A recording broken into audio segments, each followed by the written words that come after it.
on, sing it with me, Alex. Come on, sing it. Sing it with me. Pop up my passion. Ooh, blow my mind. Oh, he left. Bastard. He left the call, guys, because I started singing the WWE2K19. What's it called? Alright. So I guess it's just me for right now, at least. He said he's going to be right back. Alright.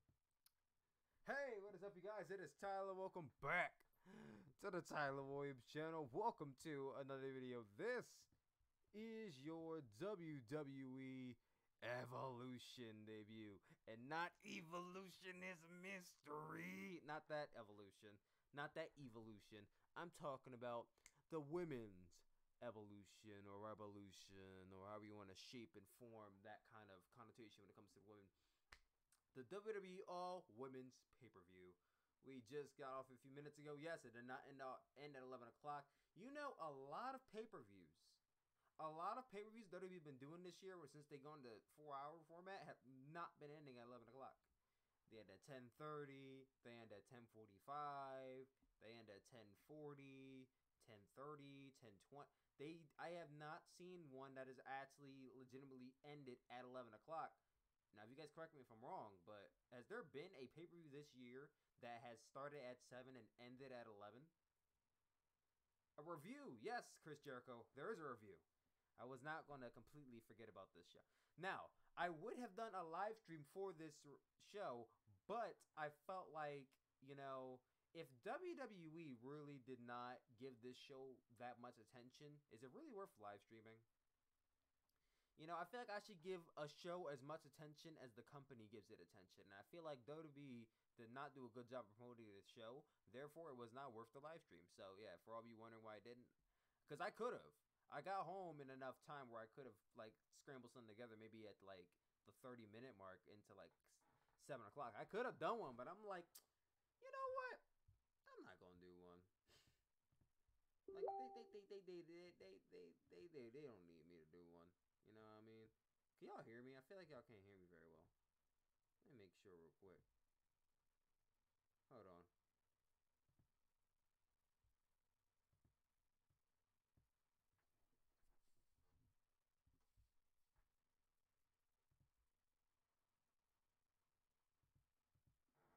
Okay, so something must be going on with my microphone because it's really low for some reason. I don't know why. But my microphone is very low because it's on 100 volume, and I feel like I can barely hear myself. Like, can you guys really hear me? Oh shit. Okay, he's calling me in. I'm gonna have to be like, my mouth gonna be like to be like all up in the microphone and shit. Ow. All right, sir. We're live on YouTube right now. Hold on. Let me get you in here. Okay, what the hell? He's saying... Okay. Alright. I don't know what the fuck is going on with my microphone. Alright, guys, so I have a special guest with me right now. I have my good old buddy from the undergrounds of the Lucha world. And I'm not talking Lucha Underground because copyright. Alex Avalos, please introduce yourself to the audience. First of all, finally you said my last name right. It took you like, what, 4 years? Anyway. Oh, it took you 4 years to correct me.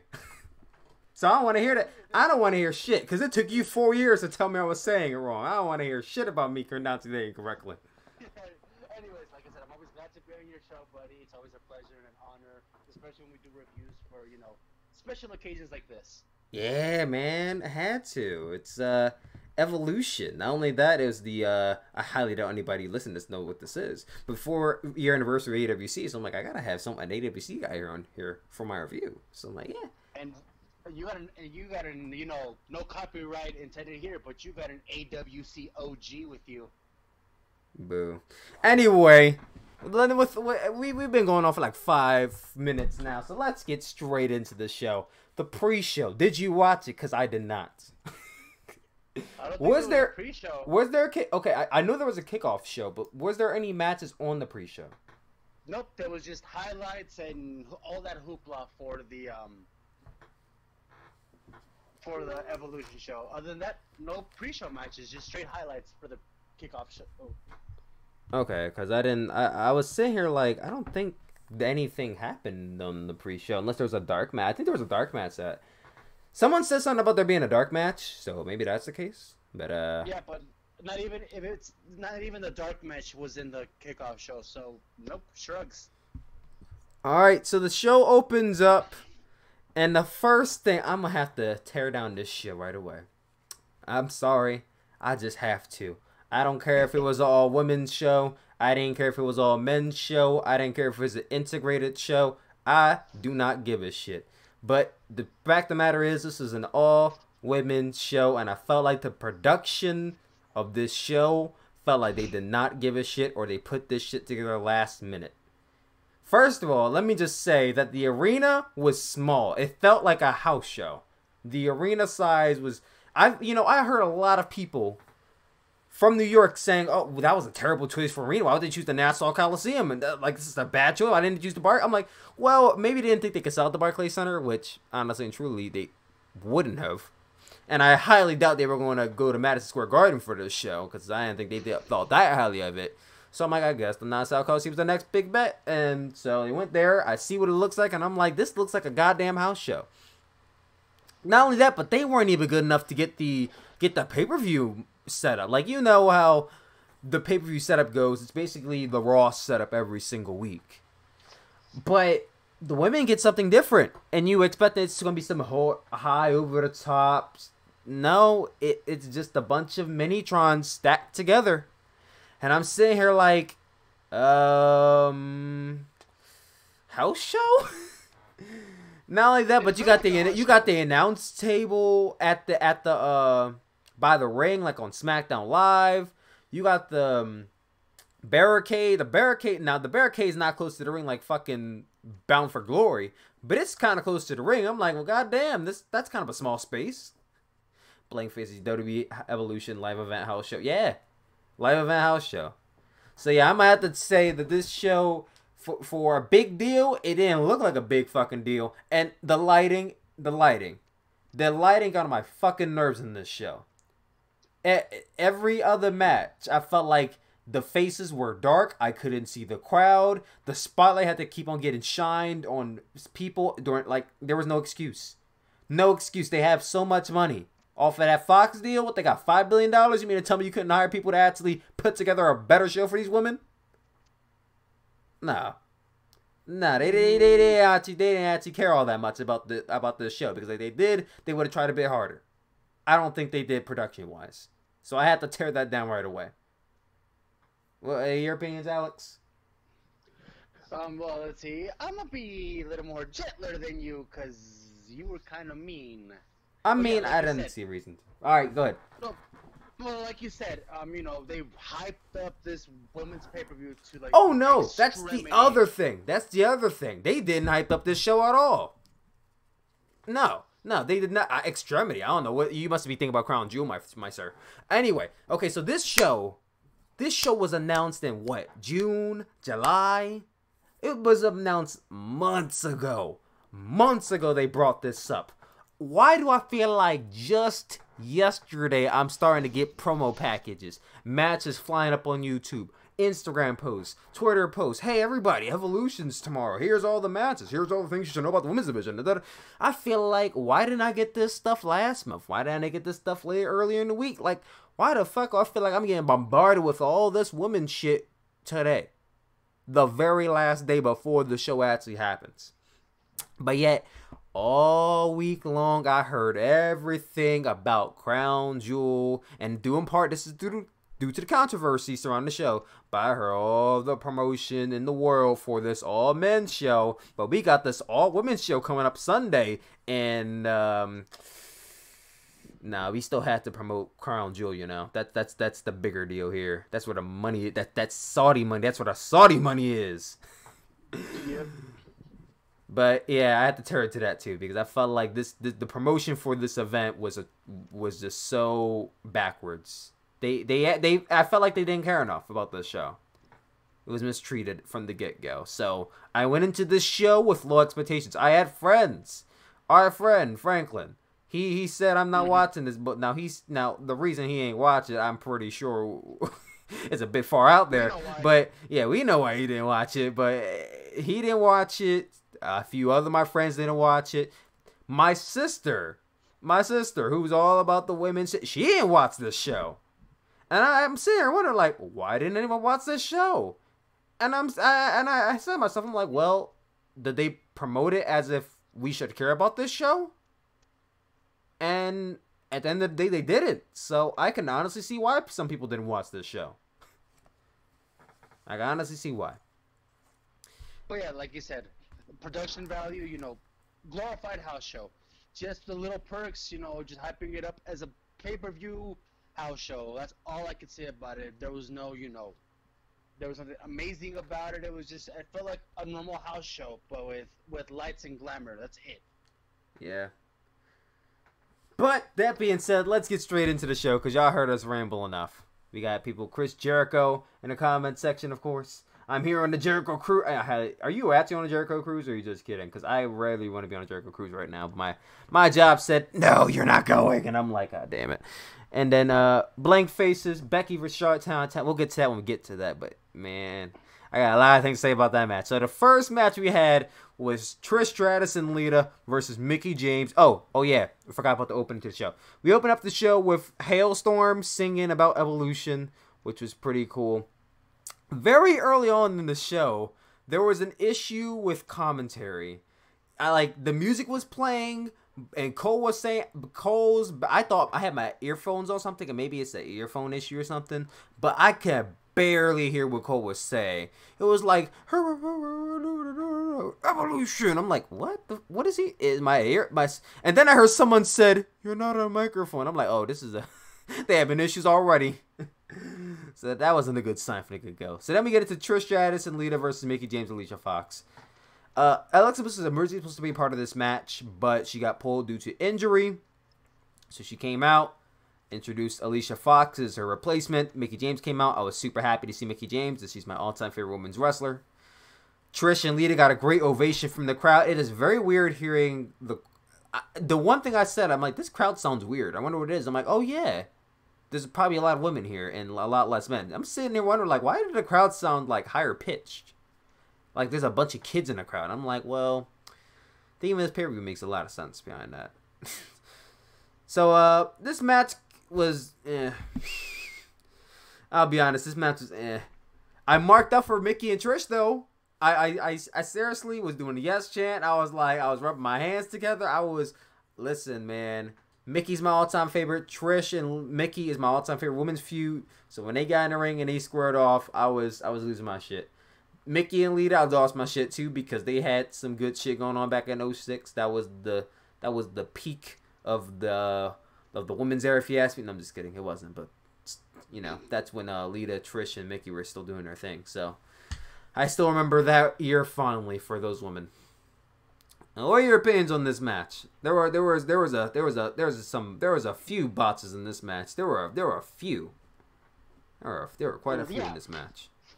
Yeah, like you said, you know, there was a few botches, but you know, it was a good way to open up the match because, you know, it's nostalgia. You want some nostalgia, and who better nostalgic than, you know, the two prodigal daughters of the Attitude Era, Lita and Trish Stratus. Yeah. You know, Team Extreme. You know, Vinnie Max's, you know, side piece. Bitches. Yeah. I mean, he had Trish get on the ground and bark like a dog, so. Let us not forget. Wait, it's called Evolution for a reason. Let's forget about the past and continue on to the future. But yeah, like I said, it was kind of bummy that Alexa Bliss couldn't wrestle due to injury, but Alicia Fox, you know, is part of her clique, so it works. I saw a lot of people online complaining, like, well, why did they choose Alicia Fox? I'm like, okay, can we stop giving Alicia Fox so much hate? Like, I get she's not the world's greatest wrestler, but Alicia Fox, for all due in part, Alicia Fox has been a part of WWE since 2006. She's been a part of that women's division for a very long. She is a veteran in a lot, at least not in the ring, but in terms of seniority. she's considered a veteran. Tenureship. Yeah, tenure. She's a veteran. I mean, yeah, she saw it when she was there when it was only 2 to 3 minute matches. Where she heard. Oh, she was there for the bikini contest and the bra and panties. I mean, she wasn't wrestling then, but she was there. Yeah, she was there to those eras, bras and panties, piss break matches to what it is today. So at least give her some credit. The only thing I'll give her that fans probably won't. Out of all the females in the women's division, she has the perfect Northern Lights suplex. That Northern Lights suplex she does to a fucking T to perfection. Like, even male wrestlers have a trouble doing the Northern Lights suplex, and she does it to perfection. But anyways, let's go on with it. Trish and Lita won. I will admit that this match would have been probably way better suited if it was Bayley and Sasha versus Trish and Lita, but I'll take what I get with Mickie and Alicia Fox. Yeah, like I said, it worked. They won. Speaking of Alicia, there was one point in this match where I had rolled my eyes and I said, "Oh boy, this is not the way I want to start the show." So Trish went for Stratus faction onto Mickie James. She nails it, goes for the 3 count. 1. Now Trish is looking at Alicia dead on, and I'm like, Alicia's about to break this up. Referee goes for the count. 1, 2. He goes for the 3, but he holds the count. And he holds his count for a good half a second before Alicia was late for this breakup. And the crowd knew it because the referee held the count. And she pushed like Trish's face. She didn't even get all the breakup. She just pushed her face. And the crowd booed a little bit. But then Lita came in, made up for it with a double lead assault onto Mickie and Alicia Fox, and Trish finished Mickie off with a chick kick to Mickie James for the pin. The match is a bit sloppy and all over the pace of points, but it wasn't bad. I wouldn't say it was a bad match. No, it wasn't. It wasn't. Like I said, they had the veterans win the match because you got to start off a pay-per-view with a happy good moment, like yay, and who better than Lita and Trish? Because in these days, it's hard for you guys to boo them. Lita could drop kick a puppy right now, and she could cheer. Oh yeah, stomp a baby right in the face. I cheered the hell out of Becky Lynch. Yes. This is true. Anyway, so that match happened. Then we get into the next match. The Sorry Creative Has Nothing For You Battle Royal. I was pretty excited for. Alright, so in this match we had 20 women. I don't have the exact list of women in front of me as we speak, but let's just count every woman who was not a part of a match tonight was in it from the main roster. We also had a part of this match, Ivory, who looked really good for 56 years old. Moses Christ, she's ripped. Makes me feel like she makes me wanna do some crunches right now. I mean, she ain't have killer ass, but she looked really good 56. She looked really good physically, body wise. 56. Yeah. Shredding. Yeah, Tori Wilson always looking fine as hell, even though she clearly had to have facial surgery because there's no way at 40 you look better than you did at 20. That is true. Yeah, no, there's no backwards effect there. There's no backwards effect. Kelly, a name so nice you say it twice, she still looks beautiful as always. Exactly. Who else is in this match? Molly Holly, still looking like Molly Holly. She looked like she ain't never aged a day in her life. No, she looks like how she did when she was in freaking 2004 when Victoria cut her hair. Exactly. She never aged. She still got a good pop too. Who else was in it? Zelina Vega was in this match. Mama Vega. She looked fine as hell. Even though she's part of the main roster, I just want to throw that in there because some people might not have known that she was actually in the match. There were I think a few other. I was very upset that Beth Phoenix was on this match. I would have been hype if Beth Phoenix was in this match, but she was on commentary. Which honestly and truly, I would rather her have been in this match and not on commentary because I'm just not a fan of Beth Phoenix on commentary. She is just not good. Nah. Let us just not forget the Mae Young Classic when she said elbow with the utmost no excitement whatsoever. I will never forget that. That had me like, well, someone needs to replace her right away. I mean, it's our first time on commentary. I'm not gonna knock her too hard. But yeah, we had a bunch of women in this match, and they were doing their thing, throwing people to the top rope and shit. I thought Tamina and Nia Jax were definitely the best book stars of the match. They were the shining stars out here, you know, throwing people out, hitting super kicks and shit. Tamina and Nia Jax had to think. Ember Moon did what most baby faces who were going to be in the final just do and lay on the ground until it was her spot towards the final, like 4, to do something, which annoyed me.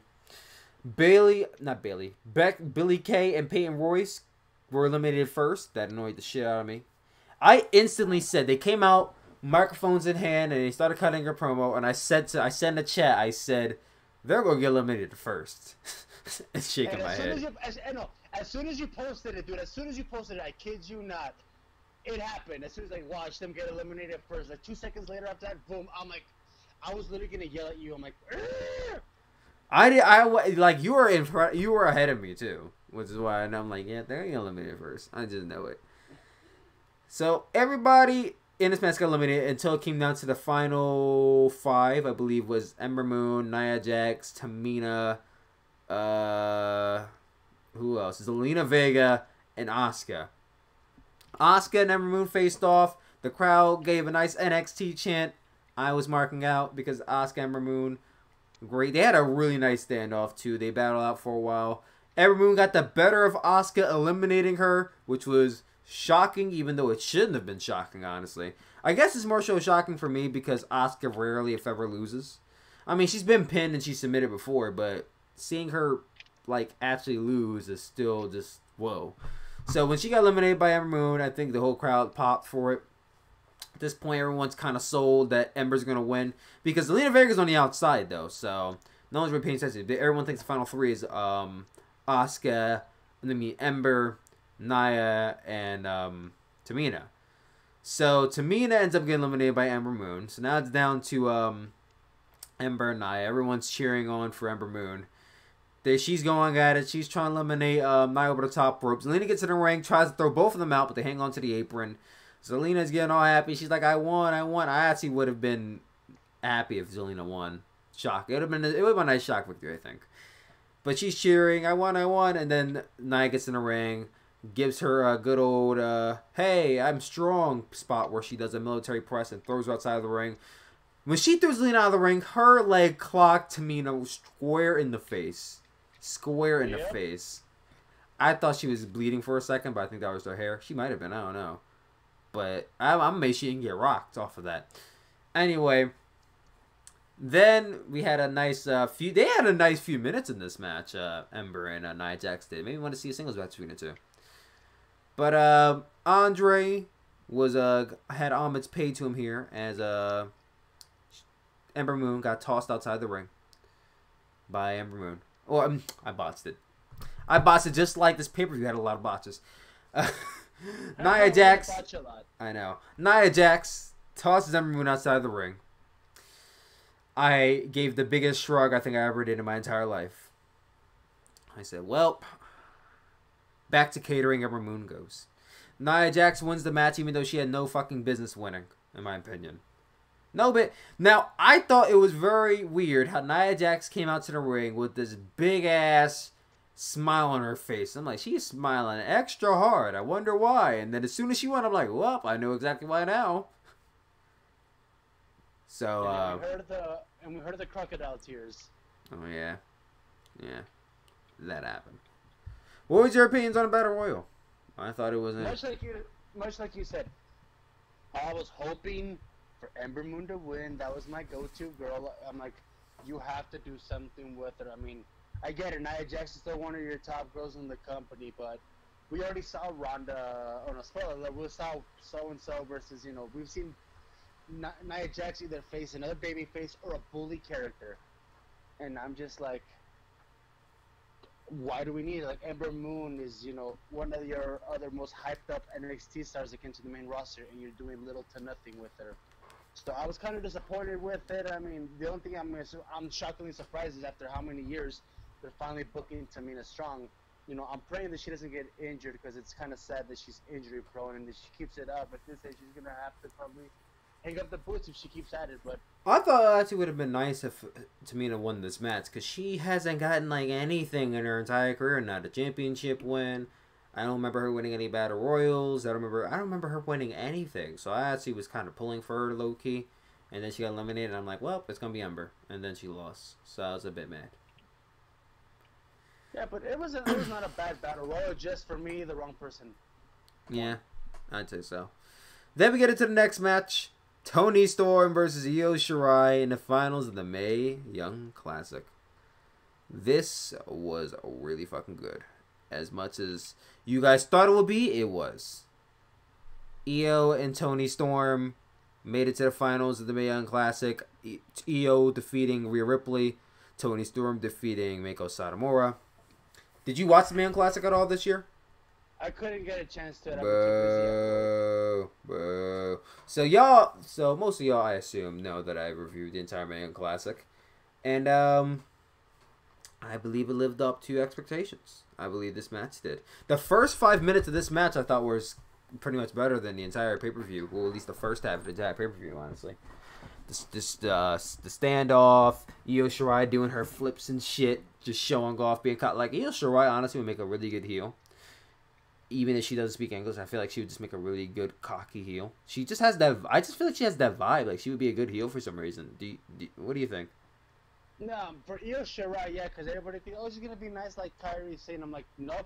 Like, I feel that braggadocious vibe with Io Shirai. I don't know. Every time I see her do the flips and the cartwheels and the taunts, I'm like, she is a ready-made heel. She doesn't even need to. Now, I feel like as soon as she goes to the main roster, it's over for her. But in NXT, she doesn't need to talk. She could just kick ass. That's all she needs to do. That being said, some of the spots in this match are crazy. There was a German suplex onto the apron spot. Toni Storm giving Shirai a German suplex onto the apron. Shirai did an amazing moonsault onto the outside onto Toni Storm. And the Mae Young Classic, I can't remember a single moonsault that Io Shirai hit. So I was actually kind of shocked that she landed it onto Toni Storm onto the outside. Everyone was. Yeah, everyone was. Shirai hit also a perfect springboard drop kick onto Toni Storm inside the ring. That was just wow. I'm so sorry if I'm all over the place, guys, but you know, I'm trying to recuperate. Long day. For this match, prior to later on during the show, for me at the beginning, this was match of the night right off the bat. Like, match of the night, but then we'll get to it later on. But still, I honestly thought they were going to repeat. I thought this was going to be match of the night too, so I agree with you there. Yeah, I thought they were going to repeat. Oh, Asians win the Mae Young Classic again. No. I immediately said, I'm like, they cannot have Io Shirai. I love Io Shirai, but I'm like, they cannot have Io Shirai win after Kairi Sane won last year. They just can't. It has to go to Toni Storm. Yeah, much to a lot of people's surprise, Toni Storm wins the match after getting the knees up during Shirai's side moonsault and hitting her with Storm 0. She gets the 3 count, and yeah, she wins. Stephanie McMahon comes out and greets her with flowers because Stephanie McMahon just needs to steal her moment. Oh, the trainer came out too, so I can't even say that. They reward her with a trophy, and yeah, Toni Storm wins. I don't know if this gives her, because I remember last year when Kairi Sane won, she got an NXT Women's Championship match. So I don't know. Go ahead. They announced it in the beginning of the Mae Young Classic, saying the winner gets the trophy and they get a future NXT Women's Championship match. Okay, so she does. So I'm thinking it's probably going to be at a TakeOver War Games, since that's where Kairi got it. If not, probably at the Rumble, which I don't think Tony's going to. I think Toni will probably win if she gets it. So hopefully it's soon, because I really want to see Toni versus Shayna. That would be a really good match. I kind of spoiled Yeah, I know. I kind of just spoiled the last match. God damn. But that was a good match. Toni won. Then we get into the next match. Natalya, Bayley, and Sasha Banks versus the Riot Squad. I'll be honest. I'll be straight up honest with you guys. I took a shower during this match. I said, it's time to take a shower. I didn't care for it either. It's no disrespect to those 6 women. I really respect them and what they do for the business, but it's just that this was, like Tyler mentioned, this was Evolution was the least hyped pay-per-view ever, and this was the least hyped up match, period. I think they a week build, like last week and the week prior, just 2 weeks of building it, and you're gonna face each other at Evolution. Why? Because we forgot to book Sasha Banks, Bayley, and Natalya. Well, not only that. I mean, not only that, but how many fucking times have you seen Sasha and Bayley versus the Riot Squad? It's like I've seen this match, like, it's deja vu. I've seen this match happen already. Like, so why the hell should I care about seeing this match Evolution?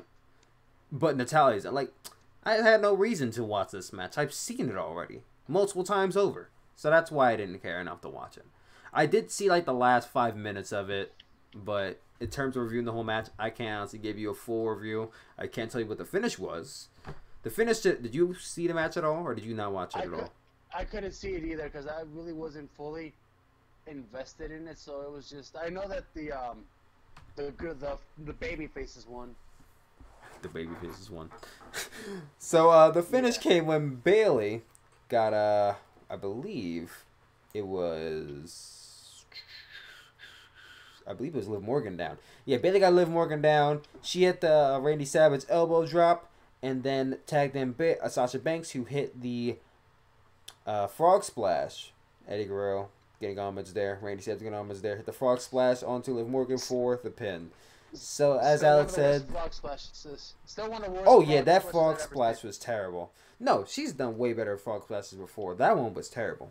She flailed her legs out at the tail end. I was like, yeah, no, she ruined it. Like, it looks like she's trying to cushion her fall at the end. But anyway, Babyface has got the win. That's really all that needs to be said. Then we get into the next match. Shayna Baszler versus Kairi Sane for the NXT Women's Championship. This was good. This was good. I thought that their last match was slightly better, but I have no complaints. I think it's pretty cool that it's come full circle here. That Shayna versus Kairi Sane was the main event, was the final round of the Evolution, the first Kairi. I can't fucking speak today. Was the finals of the Mae Young Classic, the first Mae Young Classic, and now like a year later, it's at Evolution, the first ever women's pay-per-view, and it's for the NXT Women's Championship. So I thought that was pretty cool. It was. Yeah. Alex can actually speak right now. I'm gonna go grab some water. Can you review this match for the people? Real quick? Yes, I can. I'll go grab some water because I need to refresh real quick. Of course. So for this match in particular, it was not that. It was exciting. Obviously Shayna Baszler and Kairi Sane have one of the most amazing chemistries we've seen in a while for certain wrestlers. The match was, what you would think of a basic match between these two individuals. They did a little repeat of how Kairi Sane won her NXT Women's Championship, where Shayna Baszler locks in her clutch, and then Kairi Sane flips over to do the pin, but Shayna Baszler, learning from her mistakes, lets go of the hold earlier than expected, and then out of the blue, you have the other two horsewomen of the MMA horsewomen interfere in Kairi Sane and Shayna Baszler's match. So after that, let's see. Let me read. I forget her names again. You know what? This is why Instagram and Google are always helpful when it comes to situations like this. All right, I've returned. Alrighty, so yeah, I was mentioning how Kairi Sane, Shayna Baszler, they have good chemistry with each other, and how this match, I mentioned where Shayna Baszler does her version of the Coquita clutch on Kairi Sane, and Kairi Sane flips over, deja vu of how Shayna lost it, but Shayna learning from her mistakes. Mark Strike. Mentioned interference from the MMA horsewomen. Yeah, Jessamine Duke and is it Raina Shafir? I think it's Raina Shafir. Marina Shafir. Marina. Fuck. I'm over here botching shit, guys. I'm starting to contract whatever kind of infection this show had that gave these women all the botches they had. So, Amen to that. Yeah, it's starting to affect me now. I better go to sleep soon. Anyway, Mark Strike in the comment section said someone said this pay-per-view was a good FAP out of 10. Let's see. For this one out of 10, I would rate it a 7.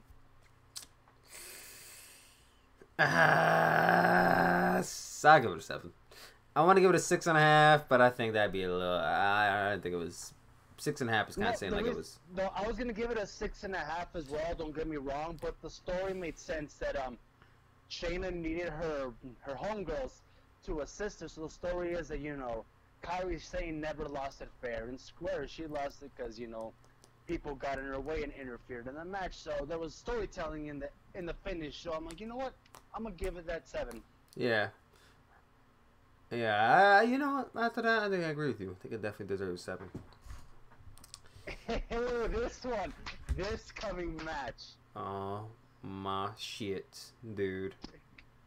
Oh my god! Alright, so Becky Lynch versus Charlotte for the SmackDown Women's Championship. Right off the fucking bat, I have to tell you guys, this has, hands down, has to be one of the best matches of the entire year. Men or women, it is one of the best matches this year alone. Like you said, definitely should be considered one of the best women's matches. Match since Sasha versus Bayley back at Takeover when they were still in NXT. I'll say it. I thought this is better than Sasha versus Bayley. Honestly, what happened? I thought this is better than Sasha versus Bayley. No, it is better. I'm not saying it's just as hyped as Bayley and Sasha Banks was in their Takeover Brooklyn. Mm-hmm. People were so invested into this match. The people uplifted this match, and the pop for Becky Lynch. I'm gonna say this now. Becky Lynch's heel turn was a career saver. Oh yeah, that definitely saved her ass. It sure did. It gave her character. It gave her a character, because I'm gonna be honest with you, I'm a stereotype this. When I think of an Irish person, I think of a cocky, arrogant piece of shit. You think of Conor McGregor, basically. Yeah, I think of a Conor McGregor, and oh my god, I can't believe I'm saying this, but Becky Lynch has the arrogance of Conor McGregor, and she does it better than Conor McGregor. You think so? You think she does it better? Yeah, I think she does it better. Why? Because I cheer Becky. I hate Conor McGregor. Conor McGregor, please don't kill me, bro. I know you can snap my hand in half. Conor McGregor ain't gonna do shit to you, man. He's too busy trying not to get, incarcerated. So, Hey, I'm friends with a Russian. Don't touch me. Anyways, so this match, one of the best feuds going in WWE was this. So the build up to it was really good. I thought Ric Flair was going to have a big part in this match, and he didn't. And I'm actually glad he didn't. This match didn't need Ric Flair. This match really did not need him. I saw a good Bully Ray on one of his podcasts put out a really good idea on how this match could have ended. And I'm like, did you hear it? Some people were mentioning it, but they were. I thought it was a good idea, but honestly and truly, it didn't need it. If that ended the match, I thought it would have been great, but I thought I would have been like, it didn't need to happen. This match is great as it was. So I'm not gonna go spot by spot what happened, but there was chairs used, there was tables used, there was trash cans used. Was there? Or am I imagining shit? There was trash cans going through the crowd. Okay, yeah. Kicking asses at the crowd. Steel steps, ladders, the announce table. They went to everything you would want out of an Extreme Rules match was in this match. I was genuinely shocked by how much they actually did. You know what I'm gonna say this now? They used the weapons more than the actual men. That's exactly what the hell I was about to say. I think they use a lot more match in this than I've seen many men use in WWE Extreme Rules matches. The only exception that I'll say in recent memory in these types of situations is Roman Reigns and Braun Strowman. That's the only recent men that used almost everything. And Becky Lynch and Charlotte Flair have used it more than any other male wrestler that's been in hardcore match situations. Exactly, and I feel like they just had that in-ring psychology, and with the backstory, it just worked perfectly. There was some Extreme Rules matches, it's like either it's early on in the feud, or they don't have a good reason to be going at each other, or just the reason why they're going at each other. There was an actual blood feud going on here. They had a reason to actually want to kill each other. And they used all the weapons to make you want to believe that these two women hate each other. And I felt like, yeah, this... And a lot of people that have heard me, you know, debate, because I'm in another podcast with a group of friends that I have mentioned multiple times that I hate hardcore wrestling, and I know you Philadelphia marks are probably going to chew me out. Hey! There's no chemistry or storytelling, but... Sorry, Tyler. But here's the thing. The reason I don't like them is because there's no storytelling with it. What Becky Lynch and Charlotte Flair did is the absolute definition of how hardcore style matches should be. There should be a reason behind why they want to absolutely murder each other. If they do it just because, I'm sorry, I'm going to dislike it because there's no story behind it. But what Becky Lynch and Charlotte Flair did, I liked it because it built up to this. It had to build up to this because they lost, you know, she lost by disqualification, and SmackDown, there was a double count out. What else can you do? Boom. Last woman standing. You know, there has to be a winner in this one, and I love the story behind it.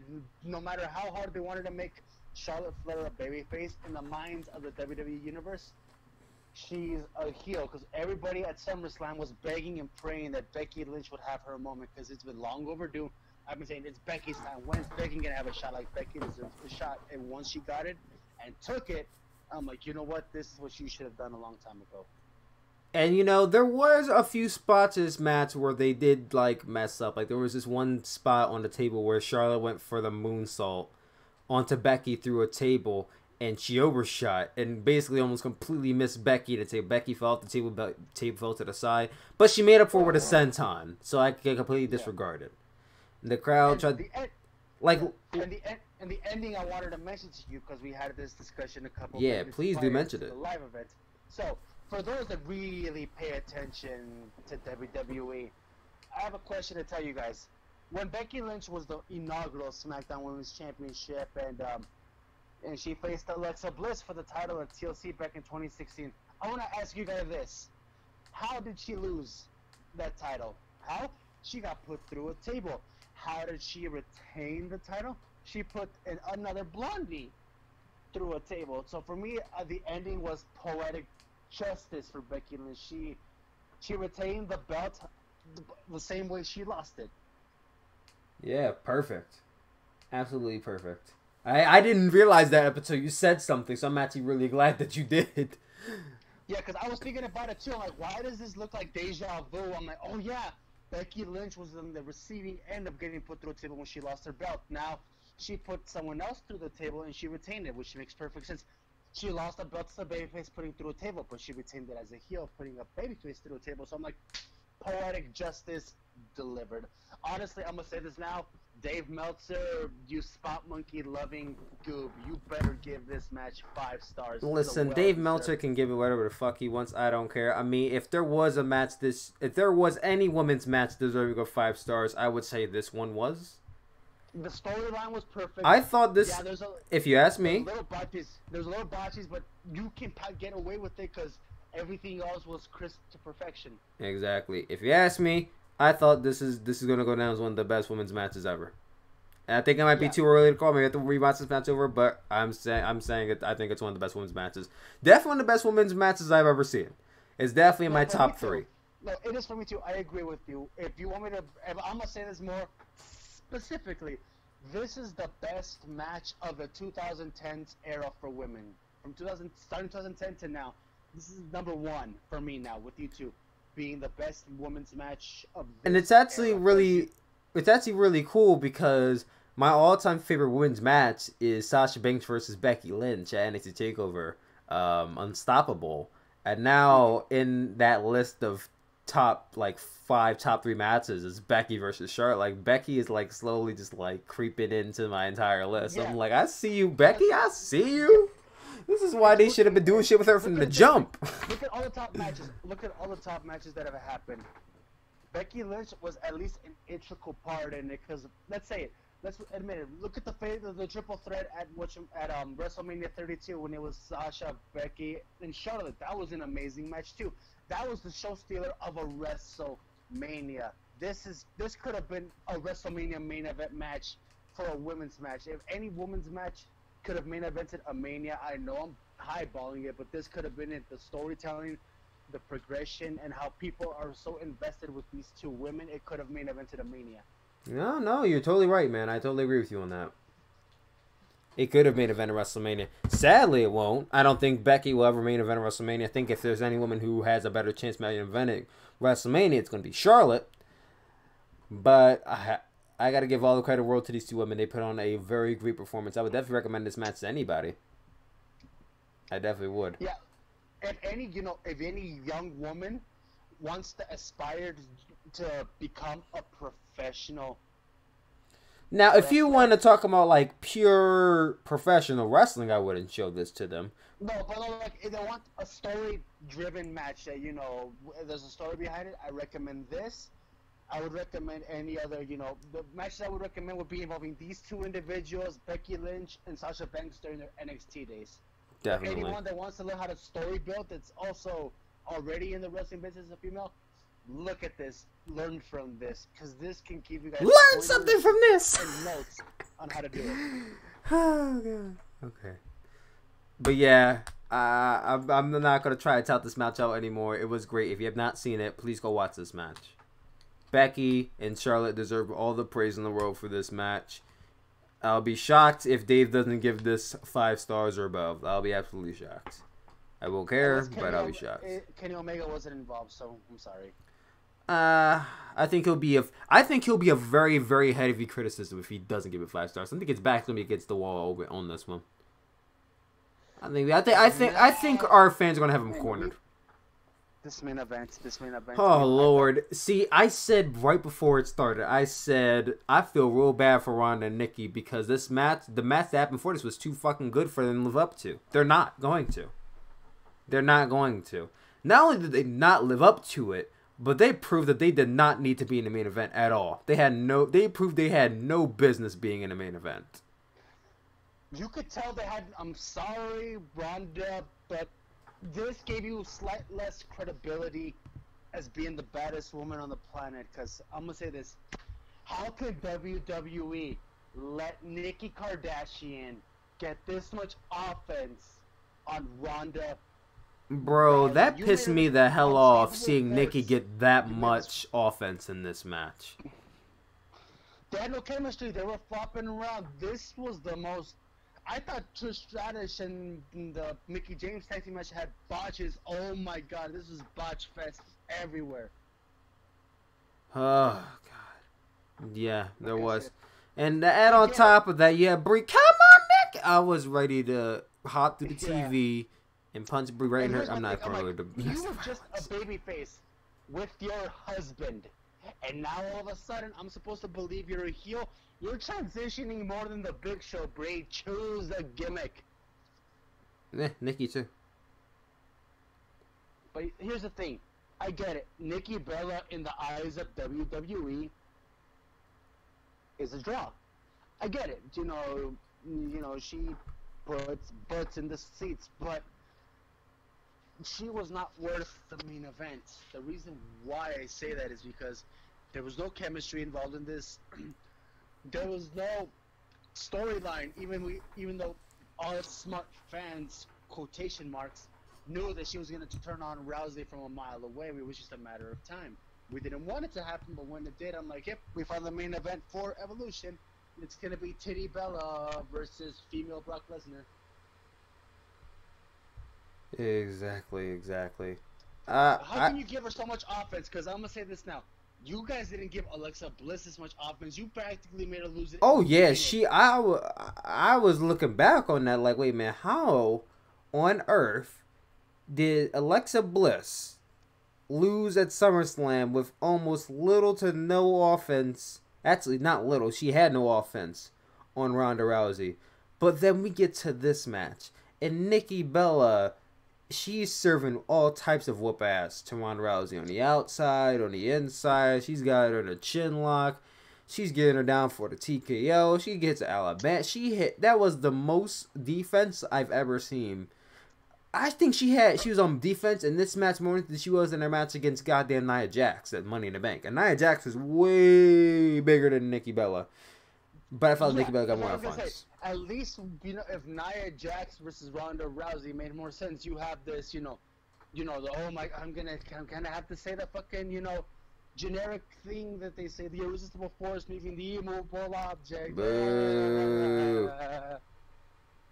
Boo. Like Nia Jax, it would have been more believable thrashing Ronda Rousey, because storyline wise, a woman of that physique can demolish someone as small as Ronda Rousey, which would be believable. But with Nikki Bella and Ronda Rousey, where Ronda Rousey has a legitimate mixed martial arts background and Nikki Bella is just a reality TV star, how can you believe it? How can you believe this main event, honestly? And I don't want to take a jab at both wrestlers, because you know what?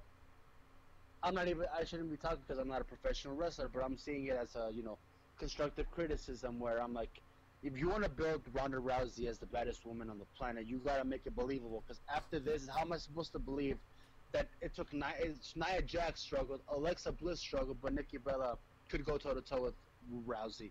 Because now it makes that submission, it makes her armbar a fluke win. Like she won it by a fluke, because she got lucky to tap out Nikki Bella at this point. Pretty much. Yeah, that main event kind of annoyed me. And it annoyed me more so because I'm like, the match that happened before this was so fucking great, and then you go to this? I'm like, yo, that was wild. I can't believe that's how we ended the show. And it's not to say that the match sucked, because it didn't, but just going from the co-main event, because it all but proved that Charlotte versus Becky Lynch had every right to be in the main event.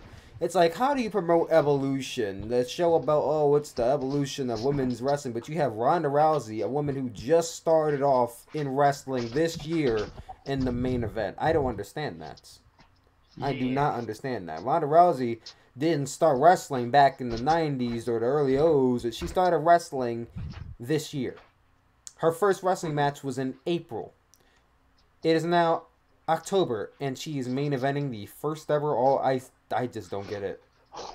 But you have Charlotte and Becky Lynch stealing the show, who've been in NXT, who've been killing it for years. I'm bamboozled. Yeah, but like I said, you know what? This is all you. I really don't have much to say, because this main event gave me a headache. If you want to wrap it up, man, I'm already having. I mean, I already crapped on it enough, I think. Oh, Lord. So that was Evolution, that it ended at 10:15, 10:27. It ended kind of early. Yeah. It ended way early. But yeah, guys, that was Evolution. What did you guys think? Alex, what did you think of Evolution? Let's see it. If you would have switched Ronda and Bella with Charlotte and Becky, I would have been okay with it. I would have been like, you know what?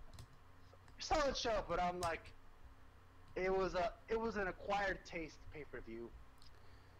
Yeah, I would say that I would say if you took out the 3-on-3 and you took out the main event, this would have been the best pay-per-view of the entire year, in my opinion.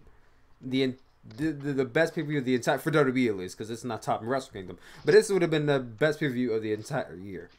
But those two matches happened, so I'm gonna have to say it was just good. I'm not gonna say it was bad, because this pay-per-view was not bad. Now, if this pay-per-view had better production, it would have been up there. But I would definitely say that this pay-per-view was good. It was good. I wouldn't say really good, but it was good. I wouldn't call it bad. I would probably give it a solid 7. Yeah. It definitely was one of the better pay-per-views of the lighter half of 2018. I will say that much. Yes, sir. We have not had that many good pay-per-views after WrestleMania. So, that much I will say. So thumbs up for you, Evolution, for being, for not being mediocre, but not being bad either. Yeah, Evolution gets 1 thumb up, and the other thumb is going to be kind of half in the middle because of the main event. But other than that, for me, it's gonna be up on my ass because of that paper. Whoa! Why you have a thumb up your ass? Why? Because that's how I feel about that. I feel like someone stuck it up my ass and just hurt me. Well, why would you stick your own thumb up your ass? You don't know my kinks. Evolution is a mystery. Anyway, Thanks for all for listening again. Even though Chipboy was botching left and right, I do apologize. It's been a long day. I love you guys as always, and I will be live streaming tomorrow. Yes, I will be live streaming tomorrow around 11 or 12 p.m. some WWE 2K19. It's been a very long time since I did a 2K live stream. I'm going to be live streaming for about 1 to 2 hours, so make sure you guys tune in for that. It's going to be fun. It's going to be lit, and if you have not tuned in for a gaming live stream before, then you're in for some fun shit. Anyway, I love you guys as always, and I will see you all later. Peace out.